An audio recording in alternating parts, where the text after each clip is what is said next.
ID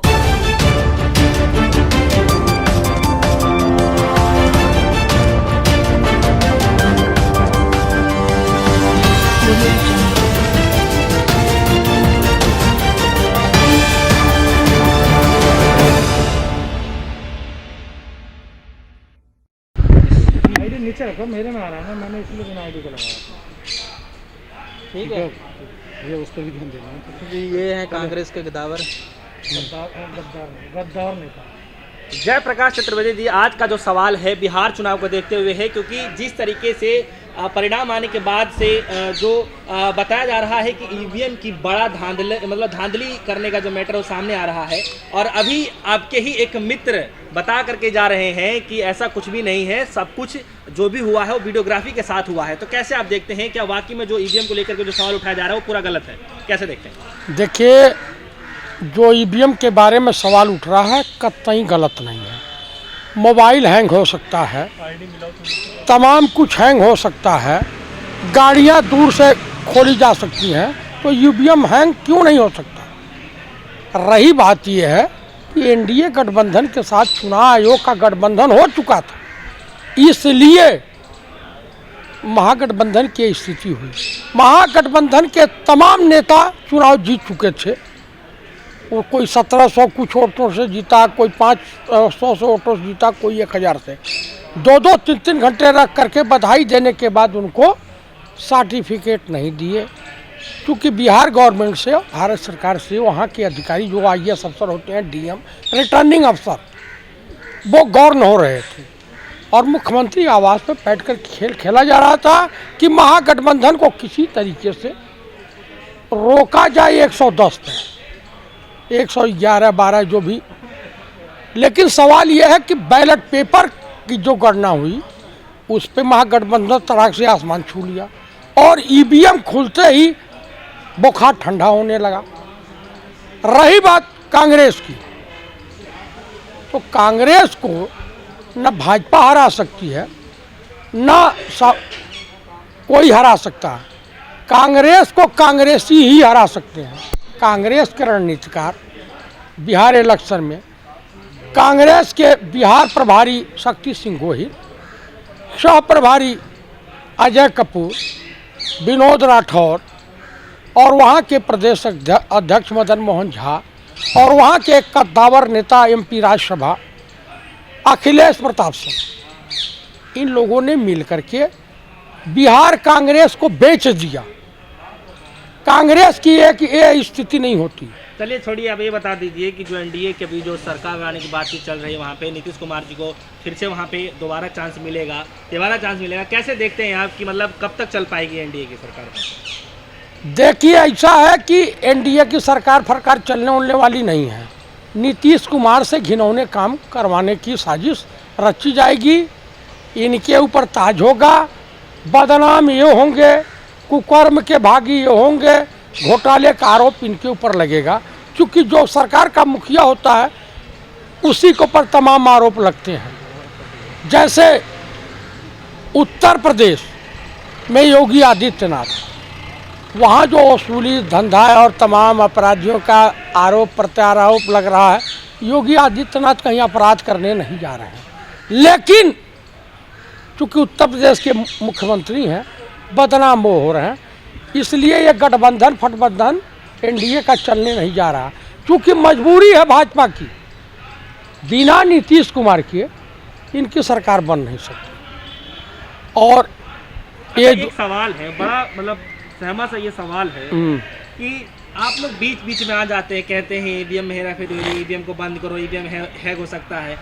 जब सारे media चैनलों ने जब पूरा सर्वे करके दिखाया, महागठबंधन को सबसे ज्यादा सीटें दी, तब आप लोग शांत हो गए कि नहीं सब कुछ ठीक चल रहा है। फिर आप अचानक से जब फिर से एनडीए की सरकार बन जाती है, जब भारी मतों से विजयी होते हैं वहाँ पे, फिर आप लोग ईवीएम को अच्छा कहाँ भारी मतों से विजयी हुए हैं, बता दीजिए हमको। कहाँ भारी? ये 200 सीट पाए हैं, कहाँ 200 सीट पाए हैं? नीतीश कुमार के जेडीयू पार्टी को बीजेपी और चिराग पासवान की पार्टी ने हराने का घिनौना कुकृत किया है। बीजेपी को ही बढ़ाया गया, बीजेपी कभी बिहार में इतनी बड़ी पार्टी हो सकती थी? कतई नहीं हो अब सकती। तो हुई ना। अब तो हो गई। ईवीएम मैया का कमाल हो गया। जी जी सर, मेरा एक सवाल अब है। हम हार जाएंगे तो ईवीएम मतलब खराब हो जाता है, जीत जाएंगे भाई तो सही है। भाई साहब, ये बताइए कौन सा घिनौना कृत करने की जरूरत थी मध्य प्रदेश में? आप 25 करोड़ 50 करोड़ में विधायक खरीदने के लिए पैसा है और देशवासियों को राहत पहुंचाने के लिए पैसा नहीं है। कहां से पैसा आता है? वो रिजर्व बैंक क्यों दिवालिया हो चुका है? देश के तमाम बैंक क्यों दिवालिया हो चुके हैं? जी सर सर। देश में बेरोजगारी क्यों है? हाँ जी। देश में भुखमरी क्यों है? एक सवाल देश के बॉर्डर पे जो है अतिक्रमण हो रहा, क्यों हो रहा? सर, एक सवाल है मेरा हाँ। कि जैसा अभी आपने कहा था कि ईवीएम मैया है, ईवीएम में हेरा फेरी हुई है, लेकिन आप ये बताइए कि जब इलेक्शन होते हैं, इलेक्शन से पहले आप इसका विरोध क्यों नहीं करते? मतलब इसका बहिष्कार क्यों नहीं करते? आप मना क्यों नहीं करते कि हम चुनाव नहीं लड़ेंगे? आप चुनाव क्यों लड़ते हैं? भाई साहब, ये लोकतंत्र में ऐसा है कि आप अपने ही देश की संस्था को कचरे के डब्बे में नहीं फेंक सकते हैं। सुप्रीम कोर्ट के तमाम जजमेंट गलत सलत आते हैं। जैसे राम मंदिर के मुद्दे पर आया, उस जज महोदय को सीधे एमपी राज्यसभा बना दिया गया रिटायरमेंट होने के बाद, और तमाम उन्होंने गलत फैसले किए। उसी तरीके से ईवीएम, ये बताइए काहे को कोई वोट दे बिहार में? एनडीए गठबंधन को क्यों वहाँ की पब्लिक वोट दे? जिस पार्टी को गांव में लोग घुसने नहीं दे रहे थे, जिनके विधायकों को बेइज्जत कर रहे थे, उस पार्टी के पास इतना वोट बैंक कहाँ से आया? आप बता दीजिए। सवाल तो यही है ना कि बताइए कि हम अपने घर में आपको भोजन नहीं देने को तैयार हैं और आपका पेट भर जा रहा है। कैसे भर जा रहा है? या तो आप छीना झपटी किए हैं, या तो चोरी किया है आपने, कुछ न कुछ गलत काम किया है। और ईवीएम से 7 अनाई 2 मशीन लगा करके आप कोरोना काल में कोविड-19 के नियमों को फॉलो करते हुए आप काम कर रहे हैं। चुनाव आयोग की जो गाइडलाइन है दुनिया, आप बताइए, देश बीजेपी को और देशवासी एनडीए को किसी को काहे वोट दें? आप बताइए। बाढ़ में पप्पू यादव इतना पानी में बैठ खड़ा होकर के लोगों की मदद कर रहा था। पप्पू यादव की मतलब जो है जो छीछा लेदर हुई है। AIM हैदराबाद से आकर के 5 सीटें जीत रहा। आप खुद बताइए, इस देश का विकास। अभी हमारे मित्र कह करके गए हैं कि तारिक अनवर कांग्रेस के कद्दावर नेता।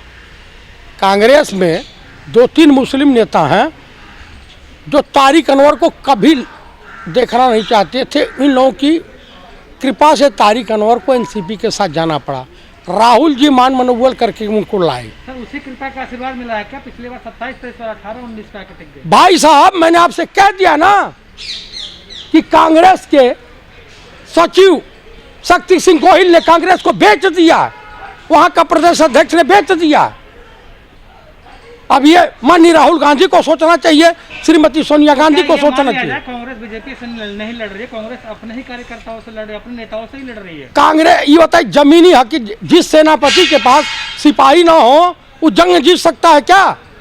15 साल में क्या कद्दू में तीर मार रहे थे कांग्रेस के नेता सर? आपके जो ऐसी कल्चर में बैठे हुए हैं। सेनापति में कमी है ना कि सिपाही को कलेक्ट नहीं कर पा रहा है। हमारा सेनापति, उसके जो सिपा सलार हैं, प्रधानमंत्री के तमाम हैंड्स होते हैं।